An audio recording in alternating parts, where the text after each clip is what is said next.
Liberando su potencial. Hablando de potencial humano, ¿alguna vez se han preguntado a qué se debe la gran disparidad de resultados y desempeño entre una persona y otra? Una persona que percibe $250,000 anuales no es 10 veces más astuta ni mejor que una persona que percibe $25,000 anuales. ¿Por qué la diferencia de 10 veces sus ingresos? Y si tomamos a una persona que percibe $2,5 millones al año, ¿será esa persona 100 veces mejor, más astuta que la persona que gana $250,000? Imposible.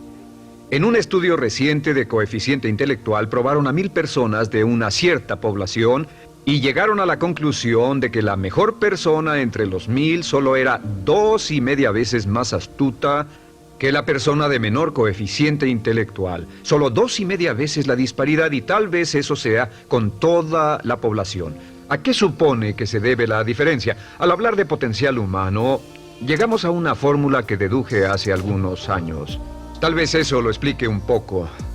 La fórmula comienza con lo que llamamos AI, o sea, atributos innatos, las cualidades, la inteligencia, la habilidad, el temperamento, cosas con las que se nace que no pueden cambiarse mucho. Además de los atributos adquiridos. Estos atributos son muy importantes, son su educación, su capacitación, sus capacidades, su experiencia, conocimiento, sabiduría, etc., multiplicado por A, que su actitud es igual al potencial humano individual o al desempeño humano individual o resultados individuales humanos. Ahora, de estos tres, los atributos innatos se traen desde el nacimiento. Los adquiridos pueden cambiarse, pero se necesita cierto tiempo para ello, aunque a veces cambiamos muy rápidamente. Cierta información valiosa puede cambiar dramáticamente su eficacia, pero las actitudes pueden aumentarse o disminuirse dramáticamente en segundos. Cada vez que mejoramos nuestra actitud, multiplicamos todas nuestras capacidades. Una actitud ha sido llamada acertadamente el lenguaje más importante del ser humano, la palabra más importante del idioma en el humano. Todo lo que hacemos en la vida, según un estudio en Harvard entre estudiantes ejecutivos, será en un 85% de actitudes. Un 85% de su éxito estará determinado por su actitud. Eso significa que está determinado por cuán positivo o cuánta actitud mental positiva se tenga. Las personas con actitudes mentales positivas tienden a avanzar más rápidamente, se mueven hacia la cima en organizaciones valiosas, ganan más dinero, sacan más satisfacción de la vida. Una actitud mental positiva no significa que baile por las calles y arroje flores. Solo significa que tome una actitud constructiva en general o se aproxime hacia su trabajo, su vida, sus problemas, relaciones, etc. Según el informe Cox de las empresas americanas, según la revista Success, un 85% más de todo lo que se logra se debe a la actitud. Y la pregunta es, ¿de dónde vienen las actitudes? Las actitudes vienen de las expectativas. Muy simple, ya hablamos de eso. Y una forma muy poderosa de mejorar su actitud instantáneamente es decir, aunque no lo crea, pienso que algo maravilloso va a ocurrirme hoy. Como dijimos antes, nuestras expectativas sobre los desenlaces determinan nuestra actitud. Si espera que las cosas salgan bien, tendrá una actitud positiva. Si espera que salgan mal, tendrá una actitud negativa. Y lo maravilloso es que podemos fabricar nuestras expectativas. Podemos esperar lo que deseamos. Podemos esperar cosas buenas, cosas malas, y no nos decepcionaremos. ¿De dónde surgen nuestras expectativas? Nuestras expectativas surgen de nuestras creencias y de nuestros valores.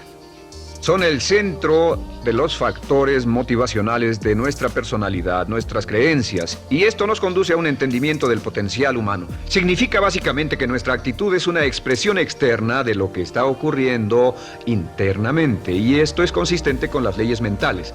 Con respecto a las creencias, cada uno de nosotros tiene muchas creencias en el fondo que los psicólogos llaman los conceptos propios. El concepto propio, o su descubrimiento, es considerado por muchos como el logro único y más importante para comprender el desempeño humano en el siglo XX. Yo estoy de acuerdo. El concepto propio es como, si queremos usar una analogía militar, el centro de mando. O si queremos usar una analogía técnica, es el programa central de su computadora básica. Es un grupo de creencias, valores, actitudes, sentimientos, ideas, etcétera, almacenadas en el fondo de nosotros y son el resultado de casi todas las experiencias que hemos tenido en la vida. Y algunos investigadores dicen que el concepto propio comienza a formarse aún antes del nacimiento, pero el concepto propio, una vez colocado, Precede, predice y determina sus niveles de eficacia y desempeño en todas las áreas de nuestra vida. El concepto propio se convierte en el centro de mando o el programa maestro. El concepto propio de este grupo de creencias determina lo que dirá, lo que hará, cómo actuará, cómo se siente y reacciona, etc. ¿Qué significa esto? Significa que todas las mejoras en su vida externa, todos los cambios en su realidad comienzan con un cambio en su concepto propio. Les voy a explicar lo que significa. Esta es una gráfica muy simple. Hablamos de potencial humano y decimos que la persona promedio usa un 10% o menos de su potencial. Según investigaciones, tal vez es mucho menos. El Instituto Stanford Brain en Santa Clara, California, estima que tal vez se aproxime a un 2%. Seremos generosos y diremos que la persona promedio usa un 10%. Significa que en los mejores casos, la mayoría, como usted o yo, no usamos un 90% de nuestro potencial. Uno de los mejores filósofos, Oliver Wendell Holmes, dice que la tragedia de la persona promedio es que llegan a la tumba con su música aún por dentro. Aún están funcionando con mucho menos de su potencial total. Y esto es el potencial humano. Sabemos que existe una relación directa entre el potencial humano y el concepto propio, pero como nuestros conceptos propios o nuestras estimaciones de nosotros mismos generalmente son mucho menores de lo que debieran ser, nuestro nivel de desempeño y eficacia también es menor. Sabemos que nuestro concepto propio es altamente subjetivo. ¿Qué significa esto? Significa que el concepto propio, lo que pensamos que es cierto sobre nosotros mismos, no está basado en la realidad, está basado en información que hemos tomado y aceptado como cierto, hasta el grado en que creemos lo que sea de nosotros mismos y se vuelve cierto para nosotros porque actuamos de una forma consistente con ello. Algunas personas que leen sus horóscopos y creen en horóscopos predicen su futuro. Hay algunas personas que toman la crítica y las opiniones de otros a quienes ni siquiera respetan y hacen suyas esas ideas, dando un resultado muy negativo. Lo que piense, lo que acepte como cierto, se vuelve cierto para usted. También sabemos que como adultos tenemos una variedad de conceptos propios. Tenemos un concepto propio de cómo vestirnos, cuánto pesamos, lo que comemos, lo bien que podemos hablar en público, qué tipo de padres somos, qué tipo de hijos somos con nuestros padres, qué tipo de esposo o esposa somos, qué tipo de amante, de conductor. Lo interesante de manejar es que todos los hombres tienen un concepto muy positivo con respecto a esto.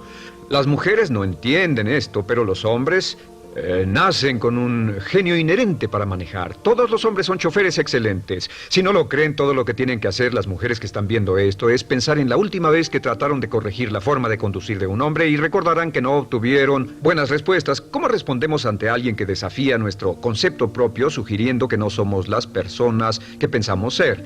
Estamos a la defensiva, nos enfadamos, nos irritamos, es difícil que nos traten.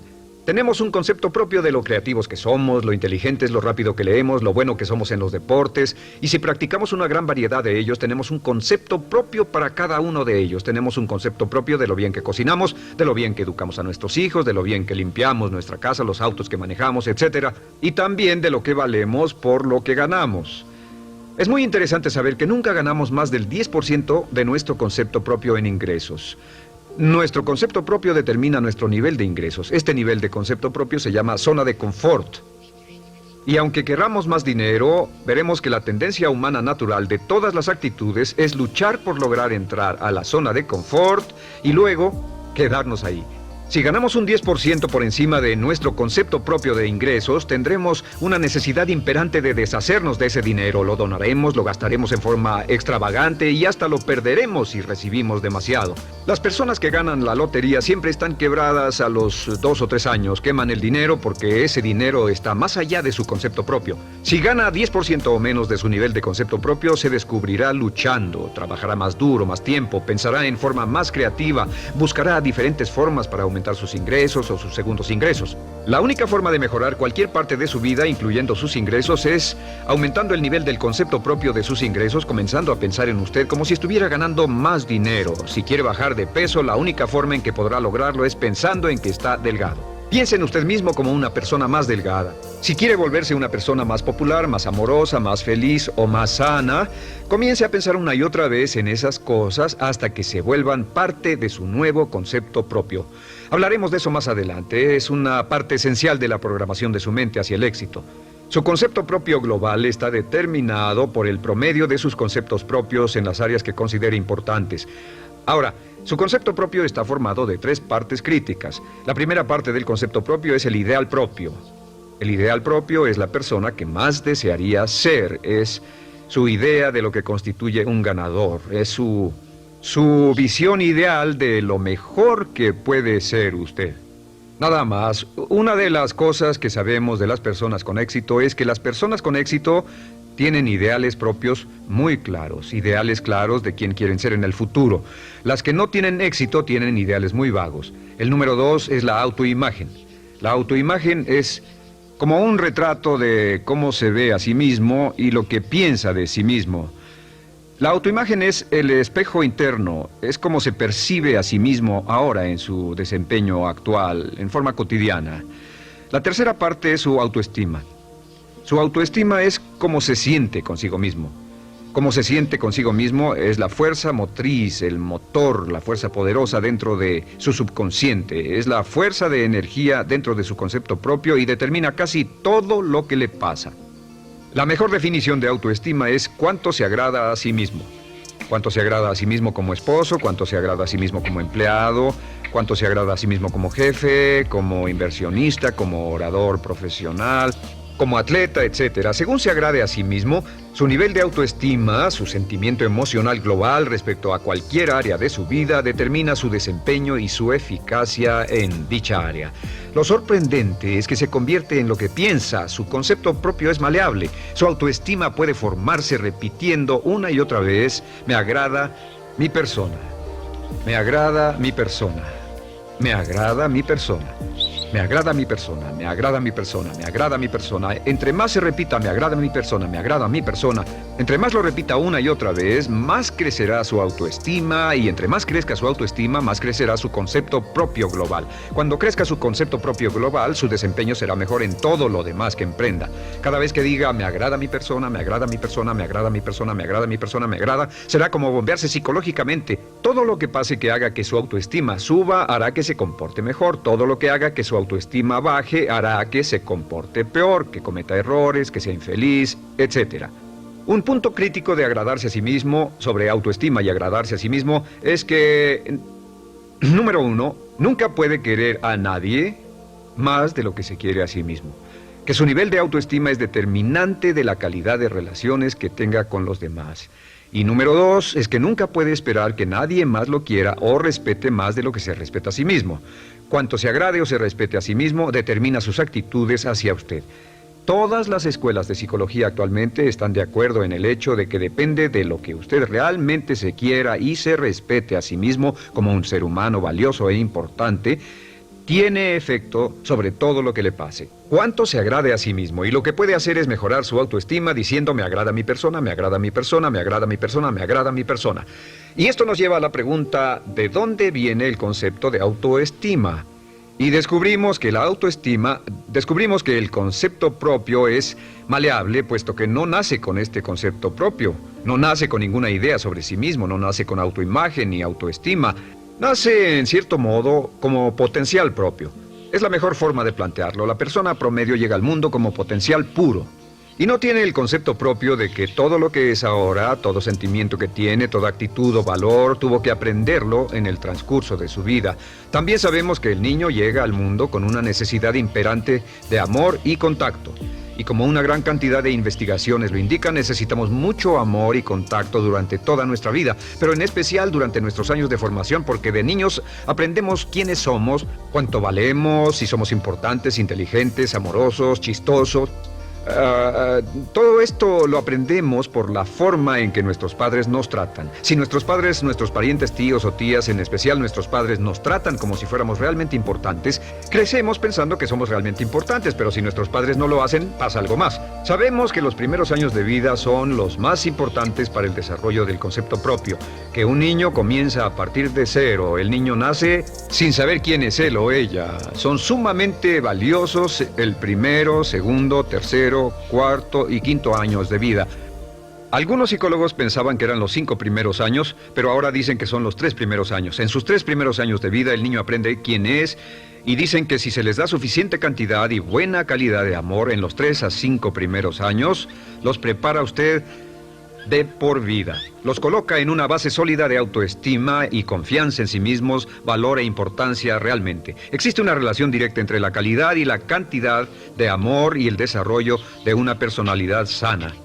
Entre más amor, amor incondicional, reciba un niño en sus años formativos, más fuerte será la base de su personalidad. El reverso de la educación es que casi todos los problemas de psicosis, neurosis, perturbaciones de la personalidad y problemas de comportamiento surgen de los problemas que se tengan con el concepto propio. Ahora observemos a los adultos. Aquí está nuestra personalidad adulta. Si nos observamos, podemos llegar a reparar nuestras bases, por así decirlo, repitiéndonos una y otra vez: me agrada mi persona, me agrada mi persona, me agrada mi persona, y llevamos ese concreto reparador hacia la base de nuestra personalidad. Los niños necesitan el amor como las rosas necesitan la lluvia. Los niños que carecen de amor a menudo mueren por escasez de amor. Es una enfermedad llamada marisma. Ahora, ¿qué más sabemos sobre los niños? Sabemos que los niños llegan al mundo con dos atributos notables. El primero es que no sienten temor. Los niños nacen sin temores. No temen a nada excepto a caerse y a los ruidos fuertes. Y esto se expresa en sus actitudes: yo puedo. Los niños llegan al mundo pensando que pueden hacer cualquier cosa, y quien haya criado a un niño hasta la edad de 3, 4 o 5 años sabe que debe pasar esos primeros años evitando que se maten, porque son como pilotos japoneses, porque no le tienen miedo a nada. Su segundo atributo es que llegan al mundo totalmente espontáneos. Dicen lo que quieren, hacen lo que quieren, son totalmente desinhibidos. Totalmente. Ellos no temen hacer nada de lo que desean, y esto se expresa en su actitud: no quiero. No tengo que hacerlo. Si ha tratado de controlar a un niño, lo habrá visto. Lo primero que dicen cuando comienza a darle órdenes, lo primero que aprenden es: no tengo que hacerlo. Claro, a veces cambiamos sus mentes de una u otra forma, pero estos son los dos atributos con los que los niños llegan al mundo. Llegan al mundo sin temores y desinhibidos. ¿Qué significa esto? Significa que nuestro derecho innato natural es no ser temerosos y ser desinhibidos. Y solo cuando podemos crear la misma situación en nuestra vida adulta, cuando no tememos y somos desinhibidos, nos sentimos a gusto con nosotros mismos. Las mejores organizaciones, las mejores compañías son las que crean un ambiente donde nos sentimos sin temores y sin reservas para ser nosotros mismos y para hacer lo mejor de nosotros. Al crecer descubrimos que los niños aprenden de dos maneras. La primera es por imitación. Imitan a uno o a ambos padres, en especial al padre dominante. Algunas veces el padre dominante cambiará cuando crezca el niño, y a veces los niños imitan al padre, a veces a la madre, pero aprenden por imitación. Muchas características y hábitos que tenemos como adultos los aprendimos de nuestros padres. ¿Alguna vez ha tenido la ocasión de gritarle o reñirle a uno de sus hijos? Verá que le dice las mismas cosas que le dijo su padre a usted cuando era niño. Así que imitamos. A veces imitamos su caminar, a veces su forma de hablar, a veces imitamos sus valores, sus creencias, etc. Aunque esos valores y esas creencias no tengan ningún valor. ¿Por qué? Porque nuestros padres eran así cuando nosotros éramos niños. La segunda forma en que aprendemos es pasando de la incomodidad, lo que no se siente bien, hacia la comodidad. Freud llamó a esto el principio del placer. O sea que nos movemos hacia aquello que nos hace sentir cómodos, lo que nos da placer, lo que nos hace sentir bien con nosotros. Nos movemos de la incomodidad hacia la comodidad. Así es como aprendemos a no mojar el pañal, por ejemplo. Sabemos que no es agradable caminar con popó o pipí en nuestros pañales. Vemos lo que hacen nuestros padres, vemos lo que nuestros parientes hacen y decimos: estas personas no hacen lo que yo. Así aprendemos a caminar y lo demás. Así que de la incomodidad hacia la comodidad. Durante toda nuestra vida, por cierto, así es como aprendemos. Imitamos leyendo lo que otras personas hacen, estudiando libros y en el trabajo, imitamos cuando vamos a la escuela, y hacemos lo que nos da resultados positivos, lo que nos da refuerzos positivos, y hacemos cada vez menos las cosas que nos causan incomodidad o dolor. Ahora, muy temprano en la vida, como equivocación o como resultado de una equivocación que los padres cometen en la crianza, los niños comienzan a aprender hábitos y patrones negativos. Los patrones y hábitos negativos tienen sus raíces principalmente en la crítica destructiva. La crítica destructiva comienza muy temprano en la vida, a veces en los primeros meses. Y la crítica destructiva la usan los padres para dirigir y controlar a sus hijos. Desafortunadamente, tiene un efecto muy peligroso y dañino sobre nosotros, ya que la crítica destructiva tiende a minar la integridad de la personalidad del niño.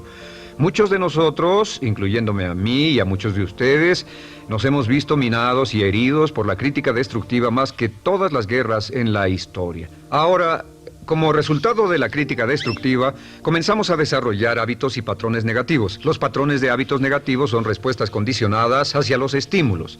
Los patrones de hábitos negativos se desarrollan en los inicios de la vida.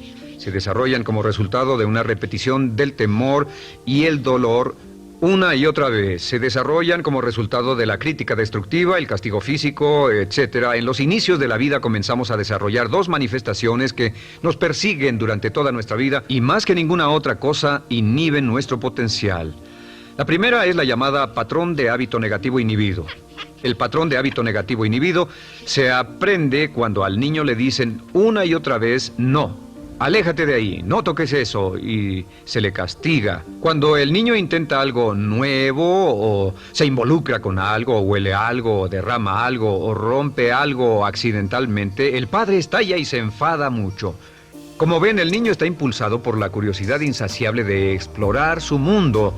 Y lo que pasa es que cuando lo explora o se interesa y echa a perder algo, si el padre reacciona golpeando al niño, el niño comienza a pensar cada vez que intento algo nuevo, cada vez que intento algo diferente, cada vez que voy más allá de mis límites, cada vez que me salgo de mi zona de comodidad, cada vez que no juego sanamente, me golpean, me castigan, me lastiman, me envían a mi alcoba y me siento mal. Y muy pronto el niño desarrolla el sentimiento de no puedo, no puedo.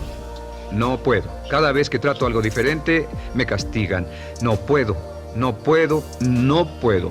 Es como la respuesta de Pavlov. Pavlov sonaba la campana y le daba de comer a un perro, y el perro salivaba y Pavlov alimentaba al perro. Mientras sonaba la campana, el perro salivaba y siguió haciendo eso, y después Pavlov solo sonaba la campana y el perro salivaba. Lo que pasa en la vida adulta es que esto crea lo que llamamos temor al fracaso. El temor al fracaso es una respuesta condicionada a un proceso de crítica destructiva que ocurre en los primeros 5 o 6 años de la vida. El temor al fracaso automáticamente nos activa, nos sentimos ansiosos, tensos, intranquilos, sentimos presiones y estrés en nuestro plexo solar, sentimos ganas de retirarnos del evento, y el temor al fracaso es la razón principal por los fracasos en la vida adulta. Es la razón principal por la que evitamos cumplir plenamente nuestro potencial. De hecho, todos los patrones de hábitos negativos se experimentan en el cuerpo físico. Puedes saber cuál es un patrón de hábito negativo porque se siente en el cuerpo físico, precisamente. El patrón de hábito negativo inhibido, el temor al fracaso, el no puedo, ocurre primero que todo en el plexo solar. ¿Ha tenido la ocasión donde debe hablar frente a un grupo, debe ir a una revisión de su desempeño, o debe hacer una llamada determinante? Primero su plexo solar se aprieta. Si el temor continúa, su respiración se acelera. Su corazón comienza a latir apresuradamente, su frecuencia respiratoria aumenta y le duele la cabeza como migraña en la parte frontal, su garganta se le cierra y no puede hablar y se le seca la boca por completo. Y como se pone tan tenso y asustado, va corriendo al baño. Estas son todas las manifestaciones. No hay peligro físico, pero sí peligro psicológico, una respuesta condicionada. Cuando sentimos estas cosas, la tendencia es retirarse de la situación que las ocasiona, y es la razón por la que no logramos mucho si retrocedemos. Es muy importante. El segundo patrón de hábitos negativos es el compulsivo. El patrón de hábito negativo compulsivo se aprende cuando a los niños se les dice una y otra vez: más vale que lo hagas. Si no lo haces, tendrás problemas o me las pagarás. A los niños se les convierte en recipientes del amor condicionado. Los padres no intentan hacer esto, pero lo que hacen es sugerirle al niño: no te amo, por lo tanto no estás a salvo, a menos y hasta que hagas lo que yo quiero.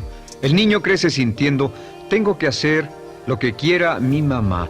Debo complacerla, debo complacer a papá, debo complacer a los demás, debo complacer a mis parientes, y a veces debo complacer a mis semejantes, debo complacer a mis maestros, debo complacer a todo el mundo, y crecen con esto: debo. No puedo hacer lo que quiero hacer, debo hacer lo que complace a las demás personas. Este patrón de hábito negativo muy temprano en la vida se traduce en el temor al rechazo. El temor al rechazo lo experimentan los hombres como adultos como un comportamiento tipo A. Hablaremos del comportamiento tipo A posteriormente. El comportamiento tipo A es una necesidad compulsiva o excesivamente compulsiva de complacer de algún modo a alguien sin normas de comportamiento, prácticamente sin pensarlo. El temor al rechazo nos impulsa, nos hace muy sensibles a las necesidades de los demás. Hacemos cosas que otras personas quieren, no hacemos lo que nosotros queremos. Siempre estamos tratando de complacer a los demás. Tenemos preocupaciones o nos importan las opiniones, sentimientos y actitudes de otros hasta el punto donde ocultamos nuestras necesidades. El temor al rechazo se siente en la columna del cuerpo. Se divide el cuerpo a la mitad y se siente hacia abajo en la mitad posterior del cuerpo. El primer lugar donde comienza a sentirse el temor al rechazo es generalmente en los hombros y el cuello. Nos sentimos entumidos, duros, tensos. Cuando tenemos mucho que hacer, sentiremos un estrés tremendo en la columna. Los músculos se estiran en la parte posterior. A veces se manifestará como flebitis y venas varicosas y a menudo nos darán dolores de cabeza en la parte posterior de esta porque las arterias carótidas que llevan la sangre hasta la cabeza, los músculos a su alrededor se contraen y la cantidad de sangre que fluye hacia la cabeza fluye más lentamente y se siente un terrible dolor de cabeza en la parte posterior. Estos dos temores, los patrones de hábitos negativos compulsivos, el compulsivo y el inhibitorio, son resultado de la crítica destructiva, el gran destructor de la personalidad que nos persigue durante toda la vida.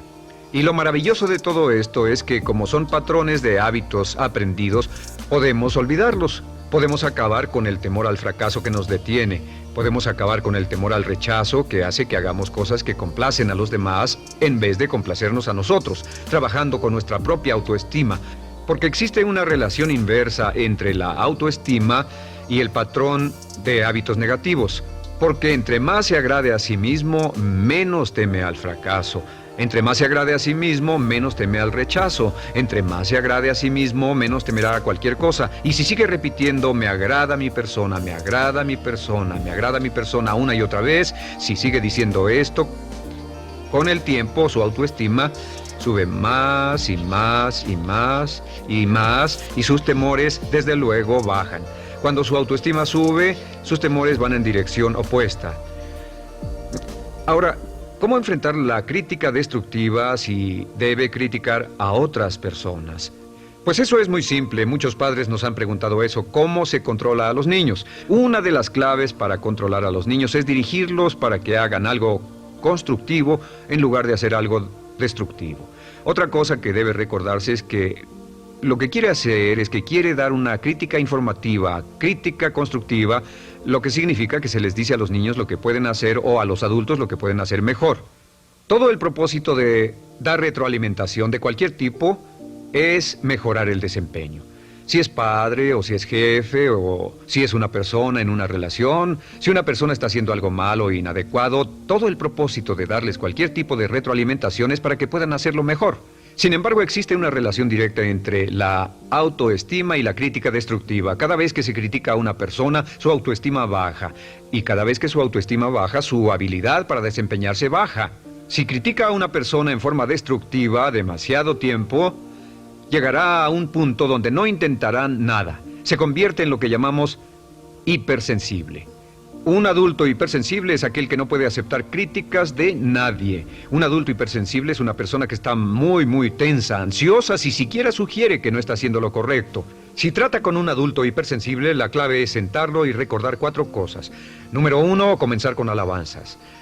Número 2, proteja la autoestima de la persona a toda costa. Número 3, discuta el desempeño y no a la persona. Hable del comportamiento más que de la persona. Y número 4 es